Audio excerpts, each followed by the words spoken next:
EB3R Plus here. Don't mind me, I was just about to fake kill myself for the lack of reviews this year that I have wrote but not bring to life. Which is perfectly fine because it's as if the nostalgia Craig was a PNG tuber. Oh no, wait, that already happened. In 1925, the very first television set was made by John Logie Baird. I mean, a lot of other people have been credited with the invention, but Baird was the one that perfected it. And a century later, the TV set has been replaced with a small cellular device with a touchscreen and Wi-Fi that works when it wants to. Okay, to be fair, TVs are very much still a thing and have evolved over time. The more recent models are pretty big, pretty thin, can offer streaming services, and can be mounted to your living room wall.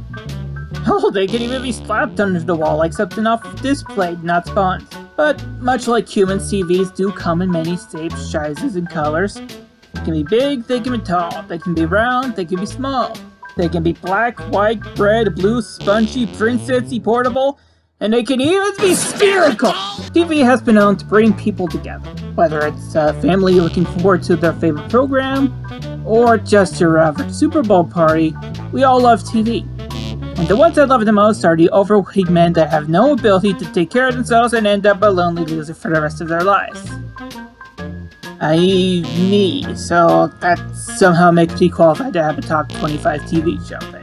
And hey, since it's December, I might as well make this an advent calendar type thing. Think of it like Cat Icarus' Cat Advent calendar back in 2016, or his Badvent calendar in 2018, where he described his favorite and most hated video games ever at the time, respectively.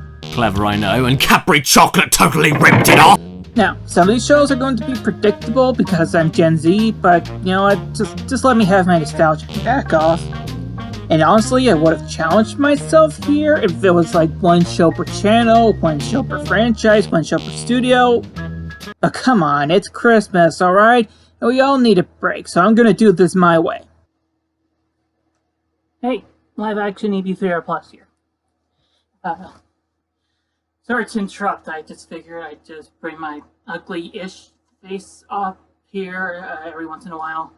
Just kind of add some movement to this whole thing. Like, the clips aren't going to do that much for me anyway. So anyway, enough stalling, let's go right ahead to number 25.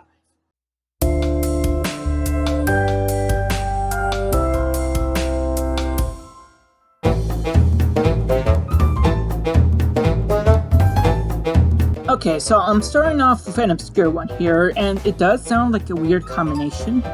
A show based on the work of Dr. Seuss, made by the Jim Henson Company, that aired on Nickelodeon. Let me explain.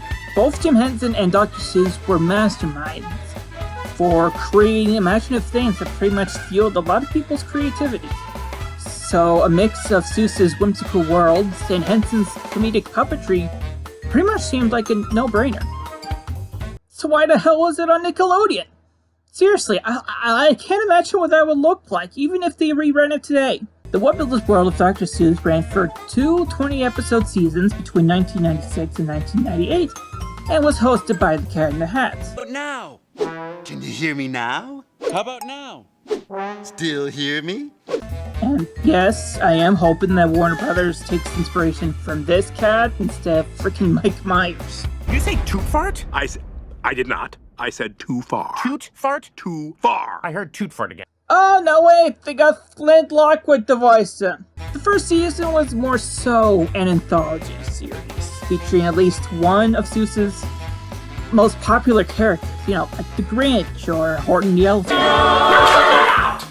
But when another show made by the Henson Company, which we'll get to pretty much near the end of the calendar, came out in 1997, Season 2 pretty much changed gears to make it more for younger kids, sticking it in the Nick Jr. book. It had a special device called the Wubbulous Gun, which tells a story or two based on the topic of the episode. For example, there was an episode when the bird guy was growing a flower, so one of the stories involves the Grinch pretty much freezing flowers just so he doesn't have to hear any of the happiness from a flower festival in Seussville. But the people instead have a snowflake festival, and he ends up getting pissed off anyway. Foiled again! I think this this might have been inspiration for Jim Carrey's Grinch. I don't know, I'm just seeing similarities here. Of course, I didn't watch a lot of cable growing up. There are tons of shows on the list I had the DVDs to stick with, and honestly, the mix between the seasons in each DVD pretty much had me confused. I mean, 1 minute I'm having a wonderful time in season 2, and then all of a sudden season 1 shows up to that crazy. So, why is the show at the bottom of the list? Well, to be honest, it's kind of a mixed bag of quality.